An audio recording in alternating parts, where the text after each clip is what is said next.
So when did you start as a Stadtman investigator? I started in 2012, January, at NIH. So my name is Wei Lu. I'm a tenure-track Stadtman investigator at National Institute of Neurological Disorders and Stroke.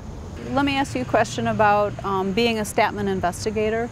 Do you find that that's helped you connect with people throughout the NIH? Certainly. In the NIH, I'm in the neuroscience community, and the neuroscience have a different institute, have neuroscience programs, not only NIH, National Institute of Mental Health, also many other institutes. They have regular seminars and also have different social activities sometimes, so which it really helps. Todd, you decided to apply to NICHD, to an intramural research program.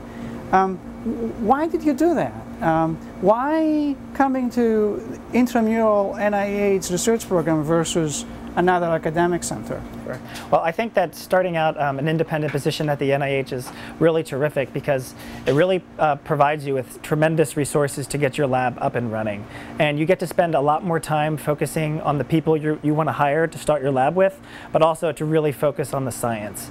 The major thing that we have the opportunity to do here I should say the major thing that we don't have to do here is write grants. And this actually provides a lot more time for focusing your effort on the bench, training scientists, and actually pushing forward your science. And I can say that even after 2 years here, I still spend a significant amount of time at the bench, and this is what I really love to do. So I think this would have been very hard in a more traditional academic institution where such a significant portion of your time is spent basically trying to obtain funding. My name is Todd McFarlane. I'm a tenure-track investigator at the National Institute of Child Health and Human Development.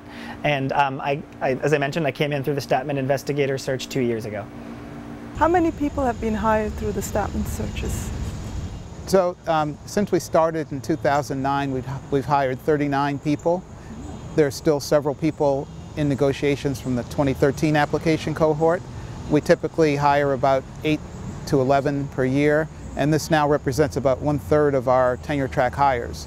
And our Stadtman investigators now are about 15% of our total tenure track investigators. My name is Nihal Altam-Bonet. I'm a Stadtman investigator at the National Heart, Lung and Blood Institute. Nihal, if you were going to encourage someone to apply to the Stadtman search, what would you tell them?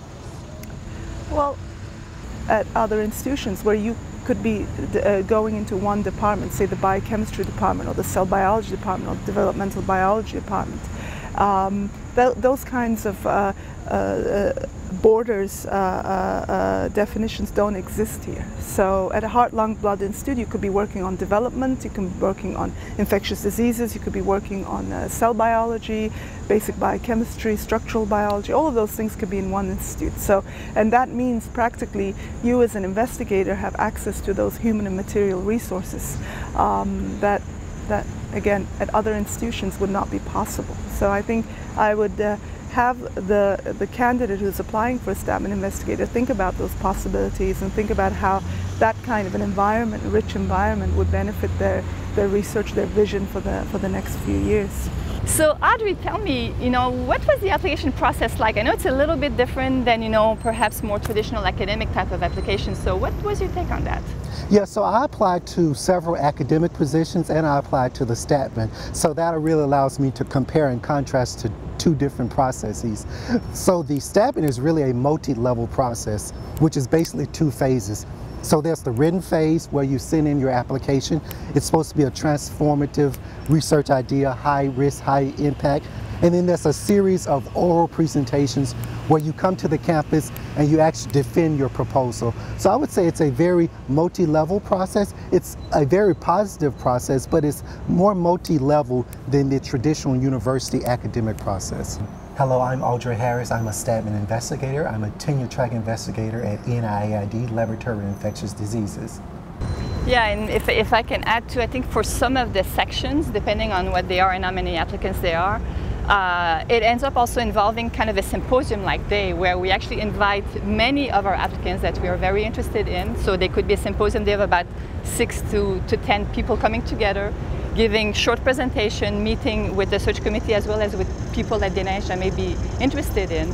And then from that, there's a selection process for Stadtman candidates.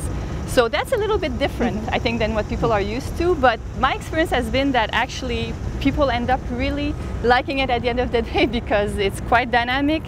It's quite intense. They end up meeting wonderful people. Yes, it's great for networking. Yeah, exactly, for networking, and then perhaps these people will end up being their colleagues because actually there's more than one position for. So it's not as if there's only one position. So then, you know, you may at least, you know, you may find that one person you interviewed is also a Stadtman the following year, which is kind of nice. So what attracted you to apply to the Stadtman and to come to the IRP specifically? Well, I didn't know that much about the NIH IRP, to be honest. My background a long time ago was in physics, so I didn't really, never in my life did I see myself at the National Institutes of Health. But you know, my research sort of drifted first into biophysics and then cell biology. And then when I was looking for faculty positions, I was encouraged by someone in the program to apply to this. And I made a number of visits at that time, and the more visits I made, the more I liked the place. And my name is Dan Larson. I'm an investigator in the National Cancer Institute, and I arrived as a Stadtman investigator in 2011. And the name of my lab is the section on the systems biology of gene expression. And quite frankly, I think in the area that I'm working in, which is on gene expression and chromosome biology, it's really just one of the best places in the world. It's a cutting edge, yes, yeah. yes. Yeah. So, so you would say that what I explained before, that coming and being exposed, that being able to come repeatedly and being able to interact with different possible options of places that are going to be your home is one of the pluses of the system, right? Well, absolutely. So I was in fact sort of interacting with two different institutes. So NIDDK and NCI were both places where I could see myself fitting and my research fitting. And so seeing both sides of that, seeing two different institutes, seeing different labs, I think was really helpful for me. And also, I've always, I mean, I think the main asset of the NIH, and certainly one of the things that attracted me, is I just felt the investigators I met were thoughtful and collegial and really lucid and creative, and so seeing more investigators, more lab heads, more scientists was just really inspiring.